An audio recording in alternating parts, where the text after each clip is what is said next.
बिस्मिल्लाहिर्रहमानिर्रहीम अस्सलाम वालेकुम। Welcome to my channel Oxford learning. और आज जिस टॉपिक पे मुझे बात करनी है, ये टॉपिक मेरे लिए बहुत ही सैड और इनफैक्ट ये एक रियलिटी है, लेकिन मुझे इस रियलिटी ने और इस स्टडी ने बहुत ज़्यादा उदास कर दिया है कि मुझे बहुत ज़्यादा क्रेज़ है कि मैं हिस्ट्री के उन पेजेस को खोलूँ कि जहाँ पर बहुत सारी ऐसी कहानियाँ दफन हैं कि जिनको लोगों ने आज तक नहीं पढ़ा, या फिर उस एंगल से नहीं पढ़ा कि जिस तरीके से इसको पढ़ा जाना चाहिए था। बहुत से करेक्टर ऐसे हमारे सोसाइटी में या हमारी बुक्स में या हमारे आप कहें हमारे सिलेबस में ऐसे ऐड हैं कि जो शायद ज़ीरो थे, लेकिन हमने उनको बार बार रिपीट करके हीरो बना दिया। लेकिन वो कहते हैं ना कि अल्लाह ताला की ज़ात जो है वो सबके साथ इक्वालिटी बेसिस पे चलती है और सबको इंसाफ ज़रूर मिलता है। अगर किसी ने कुछ किया है, चाहे उसको एक सदी भी लग जाए, लेकिन उसके बाद कभी ना कभी वो पेज हवा के साथ आपके सामने खुल जाता है और आपको उसको पढ़ना पड़ता है। बहुत दिनों से मैं एक वीडियो जो है उस पे मैं काम कर रही थी, और ये हुआ कैसे कि मैंने जब भी यूट्यूब को ओपन किया है उस पर्सनालिटी का नाम और उसकी वीडियो मेरे सामने आ गई है। लेकिन जो है मुझे ये था कि मुझे इस टॉपिक पे बात नहीं करनी, बट एक जैसे आवाज़ आती है ना आपको कि you have to do it, आपको इस टॉपिक पे बात करनी है। एज एन एनिमल लवर मैं हमेशा से सर्च करती रहती हूँ ऐसे लोग कि जो जानवरों से बहुत प्यार करते हैं और वॉइसलेस क्रिएचर का ख्याल रखते हैं। तो मुझे अच्छा लगता है कि, और मैं ये समझती हूँ कि अगर कोई इंसान वॉइसलेस क्रिएचर के साथ जो है वो काइंड है ना, तो असल इंसान वही है। क्योंकि काइंड हार्ट जो है वो अल्लाह ताला को सबसे ज़्यादा पसंद है। और सबसे बड़ी बात ये है कि अगर आपके अंदर मर्सी नहीं है तो आप इंसान नहीं हैं। आप वो हर बुराई करेंगे अगर आपके अंदर रहम नहीं है, आपके अंदर काइंडनेस नहीं है। और स्पेशली ऐसी क्रिएचर के जिनके रिवॉर्ड में आपको कुछ नहीं मिलने वाला, आपको कभी भी कोई फाइनेंशियल बेनिफिट नहीं मिलने वाला, but you still take care of them. तो हम बात करते हैं आज एक ऐसी हस्ती की जिसने अपनी लाइफ के 86 ईयर्स नाकामी में, गुमनामी में गुजार दिए। और नाम कब मिलता है? जब एक दिन उसकी लाश एक रूम के अंदर, एक होटल रूम के अंदर मिलती है। उसने अपनी सारी ज़िंदगी अकेले गुजारी और तमाम इंसानियत के लिए काम किया। ये रोशनी जिसमें आज हम बैठे हैं, और बहुत सारी ऐसी इन्वेंशंस जिनके साथ आज हम काम कर रहे हैं, हम ज़िंदगी को आसान बनाते हैं, वो तमाम इन्वेंशंस में उस इंसान का हाथ है। लेकिन उस दौर में उसको किसी ने नहीं जाना, किसी ने नहीं पहचाना। लेकिन क्या आप अंदाज़ा कर सकते हैं कि अगर हम 3 या 4 बार हार जाते हैं किसी मैच में, किसी ज़िंदगी की दौड़ में, तो उसके बाद हम एक डिप्रेसिव फेज़ में चले जाएंगे। हम खुद को कमरे में कैद कर लेंगे और हमें लगेगा कि हम कुछ नहीं कर सकते। अगर आपको ज़िंदगी में ऐसा लगता है कि आप ज़िंदगी में कुछ नहीं कर पा रहे अपनी 3-4 फेलियर्स के बाद, तो आप ऐसे लोगों की कहानियाँ पढ़ें। आप हिस्ट्री के वो पेजेस ओपन करेंगे जिनमें आपको वो लोग मिलेंगे कि जिनकी एफ़र्ट के आगे आप खुद लाजवाब हो जाएंगे।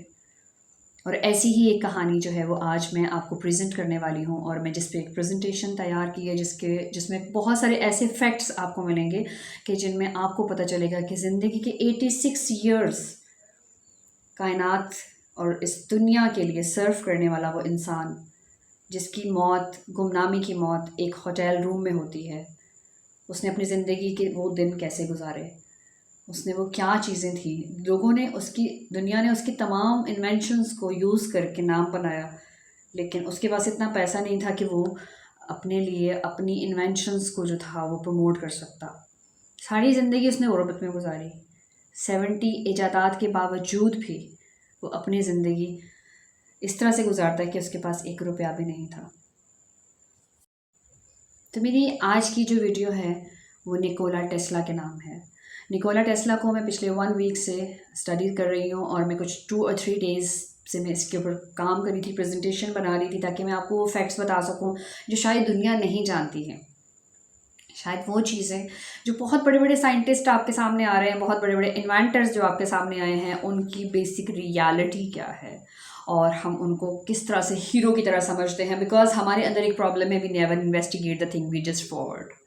Without investigation we forward the things, और हम कभी उनकी डेप्थ में जाके पढ़ने की कोशिश नहीं करते। तो प्लीज़ मेरी रिक्वेस्ट है कि अगर आप किसी हस्ती के बारे में, किसी पर्सनालिटी के बारे में जिसने बहुत सारा काम किया है, उसकी पर्सनल लाइफ और उसको एज अ ह्यूमन बीइंग भी चेक करें कि क्या वो इंसान डायरेक्ट अपनी एफर्ट के साथ वहाँ पहुँचा, या उसने कितने लोगों के साथ ज़्यादतियाँ की हैं कि उसके बाद वो पहुँचा। यहाँ मैं बात करूँगी थॉमस एडिसन की, जिनको मैं आपको शो करूँगी। नो डाउट थॉमस एडिसन ने बहुत काम किया होगा, लेकिन मेरे नज़दीक वो इंसान जिसने किसी भी इंसानियत या कोई ऐसी हरकत की या किसी भी एक जान के ऊपर जुल्म किया ना, तो वो इंसानियत के दायरे से खारिज हो जाता है। कल तक शायद मेरे दिल में, दिमाग में एक जो इम्पैक्ट था, एक असर था कि हाँ, एक शायद बहुत बड़ा एक इन्वेंटर है कि जिसने दुनिया को बहुत कुछ दिया, लेकिन दुनिया को कैसे दिया उसकी रियलिटी मैं आपको बताऊंगी इस वीडियो में।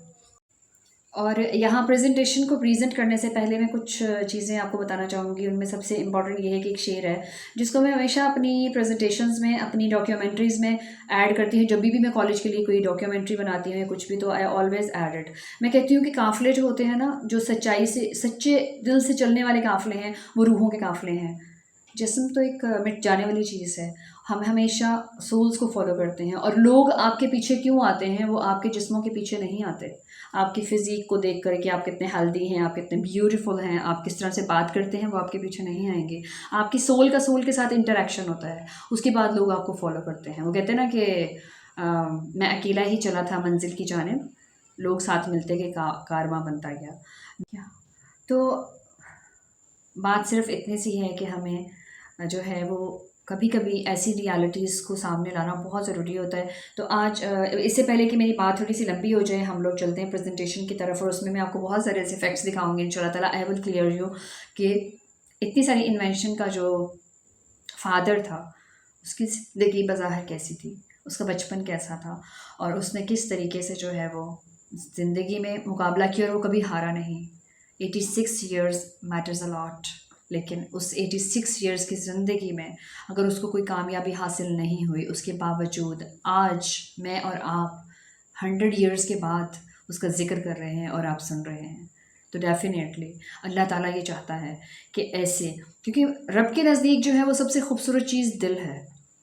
रब ये नहीं देखता कि कौन इंसान किस जगह से है, किस मज़हब से है, कहाँ से है, क्योंकि वो किसी भी वक्त आपके दिल को बदल कर आपको अपनी दुनिया में शामिल करता है।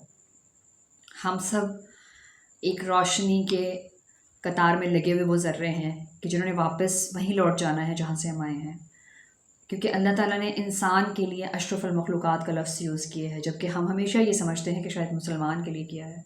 अशरफुल मखलूक़ात का मतलब तमाम वो इंसान हैं जो किसी भी मज़हब से ताल्लुक़ रखते हैं, किसी भी रिलीजन के हैं, किसी भी थॉट से हैं, उनकी तलाश अल्लाह है। और वो तमाम जितने भी जीनियस काम किए उन्होंने, जितनी भी अच्छी एक्टिविटीज़ की, जो भी चीज़ें की, वो सारी अल्लाह ताला की अता करना है। क्योंकि अगर रब नहीं चाहेगा तो कोई भी इंसान नाम नहीं पा सकता, कोई भी इंसान अच्छे लफ्ज़ों में याद नहीं किया जा सकता। हम जैसे कहते हैं ना कि जिसको उसने इज़्ज़त देनी होती है, वो उसको 100 साल के बाद भी उसका नाम ज़िंदा रखता है। जैसे हमारे पास बहुत सारी एग्जांपल्स हैं, बाबा बुल्ले शाह, शाह अब्दुल लतीफ़ भटाई, इनके ऊपर मैं वीडियो बनाऊंगी तो इंशाल्लाह ताला आपको। चलो let's move to the presentation और देखते हैं कि निकोला टेस्ला कौन था। तो कहानी शुरू होती है 7 जनवरी 1943। होटल के रूम में एक लाश मिलती है और उस शख्स का नाम है निकोला टेस्ला, जिसने 70 से ज़्यादा इन्वेंशंस की, लेकिन आज तक उन इन्वेंशंस का मौजूद नहीं बन सका। और वजह पैसे की कमी और हमेशा मुश्किल हालात का सामना था। 86 year old Nikola Tesla hotel के रूम नंबर 3327 में जब मिलता है तो दुनिया में एक तहलका मच जाता है। जो उसकी ज़िंदगी में उसको नहीं पहचानते थे, वो तमाम लोग उसके मुजस्समे बनाने लगे और सबको एहसास हुआ कि हमने क्या खोया है। निकोला टेस्ला जो है वो 2 रूम्स के अंदर रहता था, 3327, 3328। ये क्या कहानी है और उनकी ज़िंदगी की एक छोटी सी जो है वो मैं आपको ये कह सकती हूँ कि छोटी सी एक वीडियो में मैं उनकी तमाम ज़िंदगी के बारे में आपको बताना चाहूँगी। तो हम चलते हैं कि निकोला टेस्ला कौन था। तो आज जो कहानी है वो एक heart wrenching story of Nikola Tesla, जो कि एक ऐसा इंसान था जिसको ये कहा जाता था कि ये दुनिया का सबसे जीनियस बॉय है। और दुनिया का सबसे जीनियस बॉय किस तरह से अपनी ज़िंदगी को गुजार के गया, अपनी ज़िंदगी के 86 इयर्स किस तरीके से दुख, दर्द और मिज़री में गुजारे, और उसके बावजूद वो सारी ज़िंदगी लड़ता रहा और काम करता रहा। इस कहानी से जो है वो एक चीज़ आपको मिलेगी, वो है वो मोटिवेशन कि जो शायद आपको किसी इंसान की ज़िंदगी से नहीं मिलेगी। तो सबसे पहले हम इसकी जो है वो थोड़ी सी एक हिस्ट्री जानते हैं कि ये कब पैदा हुए, कहाँ पैदा हुए और वो किस टाइप की शख्सियत थी, उन्होंने क्या किया। क्योंकि इनके बारे में अगर हम वीडियो बनाने लगे तो बहुत सारा टाइम गुजर जाएगा, लेकिन मैं यहाँ पर एक बहुत ही शॉर्ट किस्म की वीडियो में इनकी तमाम जो इन्फॉर्मेशन है वो यहाँ पर देना चाहती हूँ। तो सबसे पहली बात ये है कि ये 1856 में साइबेरिया में पैदा हुए, और जब कहते हैं कि जब जिस रात ये पैदा हुए बहुत ही नॉर्मल सी एक फ़ैमिली से इनका ताल्लुक़ था, और आसमानी बिजली जो है वो ज़मीन को छू कर जा रही थी और बहुत तूफ़ान आया है उस रात। और जब ये पैदा हुए तो वो जो नर्स थी उसने कहा कि ये आसमानी बिजलियों का बच्चा है, जबकि इसकी माँ ने उसी वक्त ये कहा कि नहीं, ये रोशनियों की पैदावार है। तो अब क्या हुआ कि दोनों चीज़ें जो थी वो उसकी पर्सनालिटी के साथ मैच करती हैं, क्योंकि उसने सारी ज़िंदगी जो है वो बिजलियों पे काम किया और रोशनियाँ बिखेरी। अब सबसे पहले इस प्रेजेंटेशन में मैं क्या प्रेजेंट करूँगी आपको, इनकी short story of his childhood, educational career है, मैरिटल स्टेटस है, फिर उसके बाद उनके इन्वेंशंस हैं, सक्सेसेस एंड चैलेंजेस हैं, हार्ट रेंचिंग डेथ स्टोरी, और उसके बाद उनके 80 बॉक्सेस की कहानी and the mystery of the 369 का डिजिट जो है वो निकोला टेस्ला के लिए बहुत इंपॉर्टेंट है, जिसके बारे में मैं एंड में आपको बताऊंगी कि इसकी मिस्ट्री क्या है। तो सबसे पहली जो चीज़ है वो सबसे इंपॉर्टेंट पॉइंट्स जो इनके बारे में हैं, अगर आप इनकी ज़िंदगी के बारे में कुछ लिखना चाहते हैं तो you should know about all those points. 9 languages पे अबूर हासिल था इनको। He was a genius person. और इनका एक बड़ा भाई था जो कि हॉर्स राइडिंग के दौरान घोड़े से गिरकर उसकी डेथ हो जाती है, जिसके बाद इनको लगता है कि इनके पेरेंट्स जो हैं वो इनको ज़्यादा प्यार नहीं करते। वो हमेशा उसके भाई की ग्रेव के ऊपर नज़र आते हैं और वो उनके ऊपर रोते हुए नज़र आते हैं। तो इनको ये फीलिंग आने लगी थी कि उनके बड़े भाई को जो है वो सबसे ज़्यादा प्यार किया जाता था फैमिली में, उनको नहीं किया जाता। अब जो इनके फादर थे वो एक चर्च में प्रीस्ट थे, और उनकी जो विश थी वो भी यही थी कि हमारा बेटा जो है वो भी आके चर्च में तबलीग करे और वो तमाम काम जो उनके फादर कर रहे हैं वो तमाम चीज़ें जो हैं वो बेटा संभाले। लेकिन इनका इंटरेस्ट जो था वो इंजीनियरिंग में था, और इसके अलावा ये बहुत सारी ऐसे आइडियाज़ लेके चल रहे थे कि इनको लगता था कि अगर वो इन आइडियाज़ पे इम्प्लीमेंट करेंगे तो डेफिनेटली दुनिया में एक रेवोल्यूशन वो ला सकते हैं। तो इन्होंने एडिसन की जो है वो कंपनी में काम किया, जो कि इनका एक बहुत ही बैड एक्सपीरियंस था, जिसके बारे में हम डिस्कस भी करते हैं कि एडिसन जो थे उन्होंने इनको हायर किया था अपनी कंपनी में कि उनके तमाम जितने भी इक्विपमेंट्स हैं उनको आप रीडिज़ाइंड कर दें। कैन यू इमेजिन कि निकोला ने अपनी नींद और अपना सब कुछ कुर्बान कर दिया था। वो दिन में सिर्फ 3 घंटे सोते थे और बाकी तमाम दिन और रात में वो काम करते थे, और उन्होंने इस प्रोजेक्ट को इतना ज़्यादा जल्दी मुकम्मल किया, जिसके बदले में एडिसन ने इनको कहा था कि मैं आपको $50,000 इसके प्राइस दूँगा, मैं खुश होकर दूंगा, अगर आप ये काम करते हैं तो मैं आपको $50,000 दूंगा। और इसके अलावा उनकी $100 सैलरी थी उसकी कंपनी में इस टाइम पे। लेकिन जैसे ही उन्होंने वो काम कंप्लीट किया तो उसके बाद वो जब एडिसन के पास जाते हैं कि मुझे मेरा रिवॉर्ड चाहिए, क्योंकि he was a poor person, वो अपनी इन्वेंशंस के साथ लेकर फिरते रहे लेकिन उनके पास फाइनेंस नहीं था, जिस वजह से उन्होंने अपने किसी भी चीज़ को जो है वो रजिस्टर नहीं करा पाए, किसी भी चीज़ को प्रोमिनेंट नहीं कर पाए, और लोगों ने उनके आइडियाज़ को चोरी किया। अब जो वो एडिसन के ऑफिस में जाते हैं अपने पैसे लेने के लिए, तो एडिसन ने एक मजाक के तौर पर उससे कहा कि मैं तो सिर्फ मजाक कर रहा था, क्या आप अमेरिकन जोक्स को नहीं समझते? एंड ही वॉज डिसहार्टेड, और उन्होंने रिज़ाइन कर दिया एडिसन की कंपनी से। यहाँ पर आपको एडिसन की थोड़ी सी जो है वो आइडिया होगा कि what kind of person he was. तो उसके बाद उनके दिमाग में एक ही भूत सवार था कि एसी करंट जनरेट करना और एसी करंट के थ्रू जो है वो इक्विपमेंट्स को रन करना, क्योंकि उस वक्त जो है डीसी करंट का दौर था जिसमें सिर्फ डायरेक्ट करंट पे काम किया जाता था। एडिसन ने बल्ब ईजाद किया था जो कि डायरेक्ट करंट पर ही चल रहा था। लेकिन जबकि जो है टेस्ला का आइडिया था कि हम लोग इसको एसी करंट में कन्वर्ट करके उस तरीके से भी बहुत कुछ डेवलप कर सकते हैं। वो एक इंजीनियर था लेकिन उसने मज़दूरी भी की, उसने बिजली के पोल्स के ऊपर काम किया, उसने गड्ढे खोदे, उसने बहुत काम किए क्योंकि उसके पास रिसोर्सेज नहीं थे, और उसके फादर एक नॉर्मल फैमिली से थे जो कि उसको अफोर्ड इतना नहीं कर पा रहे थे। लोगों ने उनकी इन्वेंशंस को यूज़ किया, लोगों ने उनकी इन्वेंशंस और हर एक इन्वेंशन जो भी की है, जैसे कि रेडियो से लेके टेलीफोन तक तमाम चीज़ों में निकोला का आइडिया आता है, लेकिन कहीं नाम नहीं आता। इससे बड़ा अलमिया क्या हो सकता है। कुछ आगे अगर चलते हैं तो हम बताते हैं कि निकोला पैदा कहाँ पे हुए थे। निकोला जो है वो मैं आपको ऑलरेडी बता चुकी हूँ कि क्रोएशिया में एक छोटे से गांव में पैदा हुए थे और उनके जो है वो पेरेंट्स एजुकेटेड थे और उनके जो ग्रैंडफादर और ग्रैंडमदर थे वो छोटी छोटी चीज़ें इन्वेंट किया करते थे, छोटी छोटी इन्वेंशंस करने का शौक़ था। शायद इसी वजह से वो चीज़ें उनके ब्लड में थी और उनको बहुत अच्छा लगता था। जैसे उनकी मदर जो थी वो जब एग बीट किया करती थी तो उनको लगता था कि उनके हाथ बहुत थक जाते हैं, तो कुछ ऐसा होना चाहिए एक छोटी सी। एक दिन उसकी मदर ने बोला कि मैं एक ऐसी छोटी सी मोटर ईजाद करना चाहती हूँ कि जिससे मैं इनको बीट कर सकूँ। और निकोला के दिमाग में ऑलरेडी ऐसी चीज़ें चल रही थी कि वो कुछ इन्वेंट करना चाहते थे इस तरह, तो उन्होंने सोचा कि मैं ये चीज़ ज़रूर बनाऊँगा। फिर वो एक बार जो है उन्होंने नियाग्रा फॉल जब देखा तो उन्होंने कहा कि अगर नियाग्रा फॉल में इतनी बुलंदी से बिजली गिर रही है तो नीचे हम एक टरबाइन लगा देंगे जिसकी वजह से जो बिजली है वो जनरेट हो सकती है। वो हर वक्त दिन रात सिर्फ आइडियाज़ के बारे में सोचते थे। इवन उनकी इमेजिनेशंस इतनी स्ट्रॉन्ग थी कि वो अपनी इमेजिनेशन से बहुत सारी चीज़ें बना कर बैठते थे। लाइक उनको तमाम चीज़ों का आइडिया होता था कि इस पूरा इंजन क्रिएट कर लेते थे अपनी इमेजिनेशंस के अंदर। फैमिली की अगर बात करें तो टेस्ला के जो फादर थे वो एक प्रीस्ट थे और ऑर्थोडॉक्स जो है रिलीजन उससे ऑर्थोडॉक्स कम्युनिटी से बिलोंग करते थे और उनका बहुत ज़्यादा हार्डेस्ट विश थी कि जो उनका बेटा है वो भी यही ज्वाइन करे। लेकिन निकोला जो है वो चाहते थे कि वो स्टडी में आगे जाएं और स्टडी अच्छी करके इसके बाद कुछ इन्वेंशंस करें और इसी बात पे उनके फादर के साथ बहुत ज़्यादा क्लैशेस चल निकले और फादर जो थे वो किसी बात पर भी अग्री नहीं हो रहे थे। फिर अचानक से ऐसा हुआ कि पूरे इलाके में कॉलरा की वबा फैल गई, हैज़ा हो गया और टेस्ला जो थे वो बिल्कुल डेथ बेड पर पहुंच गए। बहुत महीने से वो बेड पर थे और उनके फादर के पास इस वक्त उनका एक ही बेटा था, बिकॉज उससे पहले वो अपना एक बेटा खो चुके थे जिसके सदमे से वो अभी तक बाहर नहीं आए थे। उसके बाद क्या होता है कि टेस्ला जो है उसके फादर कहते हैं कि टेस्ला जो करना चाहेगा वो मैं उसको अलाउ करूँगा, वो जैसे ज़्यादा पढ़ना चाहे जो करना चाहे आई विल अलाउ हिम।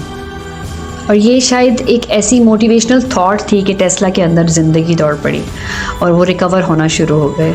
और जैसे ही वो रिकवर हुए उनके फादर ने उनको उनकी पसंद की एजुकेशन जो है वो दिलवाने का फ़ैसला किया और वो ऑस्ट्रिया चले गए जहाँ पे उन्होंने university of Prague during 1870s की बात है, वहाँ पे उन्होंने जो है अपनी एजुकेशन का आगाज़ किया। और वो क्लास के सबसे ज़्यादा इंटेलिजेंट स्टूडेंट थे, इतने इंटेलिजेंट थे कि समटाइम्स टीचर्स जो थे वो उनसे जेलस होते थे। अब अगर उनकी जो है वो ज़ाती ज़िंदगी की बात की जाए तो टेस्ला ने अपनी तमाम ज़िंदगी जो है वो अकेले गुजारी, बिकॉज़ उनके अंदर जो जुनून था कुछ करने का और इन्वेंशंस का, तो उन्होंने तमाम ज़िंदगी अपनी उन्हीं थॉट्स के साथ गुजार दी। ज़िंदगी के 86 ईयर्स जो थे वो उन्होंने अपनी इन तमाम इन्वेंशंस के साथ गुजारे, अपने नोट्स बनाने में, अपने प्रोजेक्ट्स को जो है वो फाइनल शक्ल देने का इंतज़ार करने में।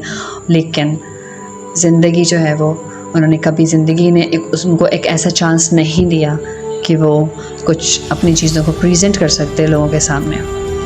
उसके बाद उनकी इन्वेंशंस की अगर बात करें तो कुछ ऐसी इंपॉर्टेंट इन्वेंशंस हैं जिसमें यहाँ पे है टेस्ला कोयल बनाया है, उसके बाद अल्टरनेटिंग करंट है, नियॉन लाइटनिंग है, shadow graph, radio control boards, Tesla turbine, radio, hydroelectric power है, इंडक्शन मोटर्स है, मैग्नीफाइंग ट्रांसमीटर्स।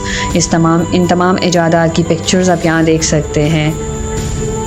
और नेक्स्ट में आप देखें Tesla coil, AC current, radio control board, induction motor, radio. अब आप कहेंगे रेडियो जो है वो मार्कोनी की, लेकिन उनके अंदर जो आइडिया था रेडियो को बनाने के, जो आइडियाज़ थे वो तमाम आइडियाज़ जो थे वो निकोला टेस्ला के दिए हुए थे, लेकिन उनको इस्तेमाल किया मार्कोनी ने। फिर उसके बाद जो है magnifying transmitter, Tesla turbine, hydroelectric power. अब यहाँ पर जो बात शुरू होती है वो है कॉन्फ्लिक्ट विद थॉमस एडिसन के। थॉमस एडिसन के साथ उनके क्या कॉन्फ्लिक्ट्स थे, जैसे कि मैंने स्टार्टिंग वाली वीडियो में भी बताया कि थॉमस एडिसन की कंपनी में जब टेस्ला जो है वो काम करते हैं और उनके तमाम जितने भी इक्विपमेंट्स हैं उनको रीडिज़ाइन करने का प्रोजेक्ट उनको दिया जाता है और उनको साथ में $50,000 जो हैं वो प्राइज़ भी अनाउंस किया जाता है।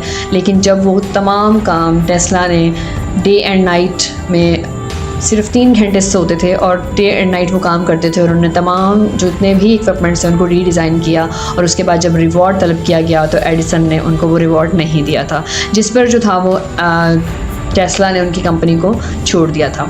और उसके बाद भी इनके साथ बहुत सारे ऐसे हालात होते रहे कि जिसकी वजह से जो थे वो डिसहार्ट बहुत ज़्यादा हुए, क्योंकि उनके बहुत सारे लोगों ने इसी तरह से उनको जो है इस्तेमाल किया, काम उनके आइडियाज़ को यूज़ किया, लेकिन उनको कोई भी रिवॉर्ड नहीं दिया गया, जिसकी वजह से वो फाइनेंशियली बहुत ज़्यादा वीक रहे। हमेशा सारी ज़िंदगी उनको फाइनेंस का मसला रहा। इवन के एंड तक उनके पास खाने के लिए पैसे नहीं थे, वो सिर्फ मिल्क और बिस्किट्स के साथ गुजारा करते थे। और उन्होंने पता नहीं कितने साल इसी तरीके से गुजारे, और जो भी उनके पास थोड़ा बहुत खाना बच जाता था उससे वो कबूतरों को और बाहर परिंदों को खाना खिलाया करते थे। और इसी तरह से उन्होंने अपनी ज़िंदगी के जो थे वो आखिरी साल गुजारे। अब यहाँ पर बात आती है वॉर ऑफ करंट की, जो कि बहुत ही हॉरिबल वॉर है। मैंने यहाँ पर हिटलर की एक स्टोरी को अपलोड कर रखा है ऑलरेडी। ये जो स्टोरी है वॉर ऑफ करंट, ये भी तकरीबन उससे मिलती जुलती है, क्योंकि मैं इसको लिखते हुए, इसको टाइप करते हुए मैं बहुत बार जो थी मेरा दिल बहुत दुखा, क्योंकि इसमें बहुत सारी जानों पे जुल्म किया गया था। वॉर ऑफ करंट आखिर क्या थी? थॉमस एडिसन ने जब डायरेक्ट करंट, डीसी करंट को इन्वेंट किया, उन्होंने बल्ब ईजाद किया, तो उसके बाद ये जो अल्टरनेट करंट का जो आइडिया था वो टेस्ला ने दिया कि वो करंट जो स्ट्रेट जा सकता है वो वापस भी आ सकता है। तो अल्टरनेट करंट का आइडिया जब लोगों को पसंद आने लगा, तो थॉमस एडिसन जो उस वक्त एक टॉप पोजीशन पर थे और लोग उनकी बातों को आंखें बंद करके तस्लीम करते थे, इवन गवर्नमेंट जो थी वो उनको बहुत ज़्यादा प्रोटोकॉल देती थी, उनको लगा कि उनकी पोजीशन यहाँ पर डाउन हो जाएगी। उन्होंने सोचा कि इस अल्टरनेट करंट के आइडिया को मुझे किस तरह से फ्लॉप करना है, बिकॉज उस वक्त उनके पास पैसा था और उस वक्त उनके पास पावर थी, और सबसे बड़ी बात ये थी कि लोग उनको अपना हीरो मानते थे, जबकि टेस्ला का ऐसा कोई मुकाम फ़िलहाल नहीं था। तो टेस्ला के एसी करंट के आइडिया को फ्लॉप करने के लिए एडिसन ने हर गलत हरबा आजमाया। इवन एडिसन इस हद तक गिर गए कि उन्होंने लोगों की जानें लेना शुरू कर दी, जिसमें सबसे पहले उन्होंने क्या किया, एसी करंट को उन्होंने बहुत सारे 32 डॉग्स जो थे उनके ऊपर इस्तेमाल किया और उनकी जानें ली।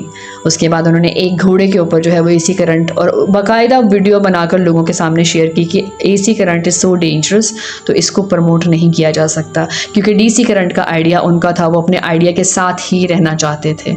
उसके बाद नेक्स्ट में उन्होंने एक फ़ीमेल एलिफेंट के साथ इस कदर जुल्म किया कि उन्होंने उस फीमेल एलिफेंट को एसी करंट के साथ मारा, और उसके बाद उसकी वीडियो लोगों के दरमियान वायरल की। और ये सबसे बड़ी एक ऐसी एग्ज़ाम्पल थी जिसको हम जुल्म की बहुत बड़ी दास्तान कह सकते हैं। As an animal lover it was really heart wrenching for me, कि मेरे लिए एक बहुत ही बैड और वर्स्ट चीज़ थी जब मैंने इन तमाम चीज़ों के बारे में जाना। और उसके बाद जो सबसे बड़ा काम उन्होंने किया था, विलियम कैमली नाम का एक मुजरिम था जिसने अपनी वाइफ को कत्ल किया था और उसको सज़ाए मौत की सज़ा सुनानी थी, उसको बजाय इसके कि हैंग करते, तो एडिसन ने ये आइडिया दिया कि इसको एसी करंट के साथ मारा जाए।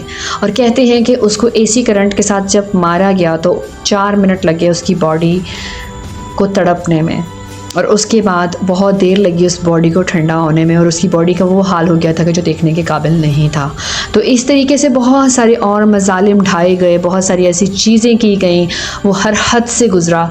एडिसन ने हर वो हद क्रॉस की कि जिसमें वो एसी करंट को जो था वो फेल कर सकता। लेकिन कहते हैं ना कि जब आपकी लगन सच्ची हो, जब आप काम करने का इरादा रखते हो, और जब आप किसी को नुकसान नहीं पहुंचाते, तो अल्लाह ताला भी आपका साथ देता है। और सेकेंडली ये कि किस्मत आपके हाथ में होती है, आपके साथ काम करती है। तो यहाँ कुछ तस्वीरें हैं जो मैं आपको दिखा रही हूँ विलियम कैमली की, और उस चेयर की जिसके ऊपर उसको मौत की सज़ा दी गई थी, और उसी करंट के साथ उनको बहुत सारे चैलेंजेस का सामना करना पड़ा, बहुत सारे चैलेंजेस फेस किए टेस्ला ने। जैसे कि फिर टेस्ला ने जो था वो एक इस करंट को अपनी बॉडी के ऊपर अप्लाई किया, और इतने हाई वोल्टेज के साथ अप्लाई किया कि लोगों के सामने प्रेजेंट किया कि इस करंट के साथ कुछ ऐसा नुकसान नहीं होता।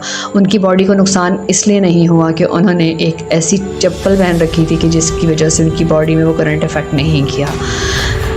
अब उसके बाद क्या होता है, In 1891, a tall, dark and handsome man strode into the stage in the lecture hall to Columbia University in New York City.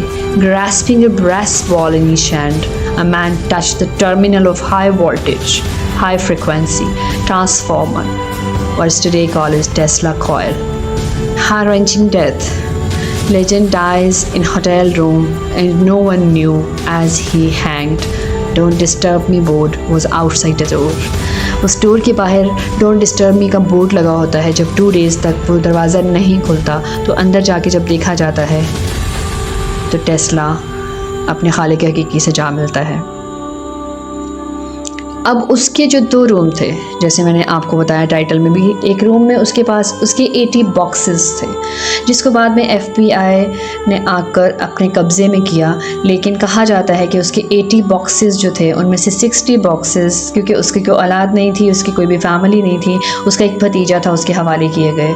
लेकिन वो 60 बॉक्स उसके हवाले किए, बाकी 20 बॉक्सेस जो थे वो चोरी हो गए वहाँ से, क्योंकि उन तमाम बॉक्सेस में वो अपनी इन्वेंशंस के तमाम मैप्स को रखता था, अपने तमाम आइडियाज़ को रखता था। वो 20 बॉक्सेस आज तक किसी को नहीं मिले कि उनमें क्या था और वो कहाँ पर गए। वर्ल्ड वॉर 2 में टेस्ला को एक प्रोजेक्ट मिलता है। टेस्ला ने कहा कि एक ऐसा वेपन जो है वो बनाया जाएगा जिसमें बीम्स के थ्रू जो है वो डेथ रे निकलेंगी और वो होगा।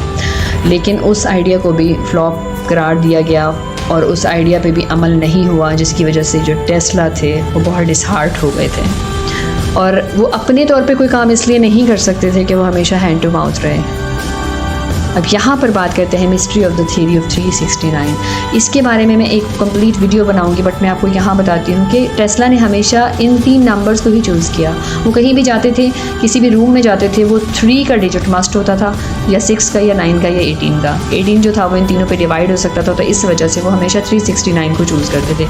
उनके नज़दीक उन्होंने एक मिस्ट्री पे काम किया था। उनको लगता था कि जो 369 है is the fingerprint of God, तमाम कायनात को खोलने का राज इनके अंदर है, और इसके ऊपर मैं इंशाल्लाह कंप्लीट वीडियो बनाने वाली हूँ। तो यहाँ मैं सिर्फ एक बात कहना चाहूँगी, ज़िंदगी में 100 बार भी हार जाओ ना तो 101 बार कोशिश ज़रूर करना, क्योंकि अगर आपको लगता है कि आप कुछ नहीं कर सकते तो आप इस 86 ईयर ओल्ड मैन की स्टोरी को ज़रूर पढ़िएगा, जो शायद मैं इतनी डिटेल से नहीं बता पाई कि अगर आप उसकी ज़िंदगी की और बहुत सारी डीप कहानियों को पढ़ेंगे तो आपको अंदाज़ा होगा कि किस तरह नाकामियों के साथ भी ज़िंदगी को कामयाब बनाया जा सकता है।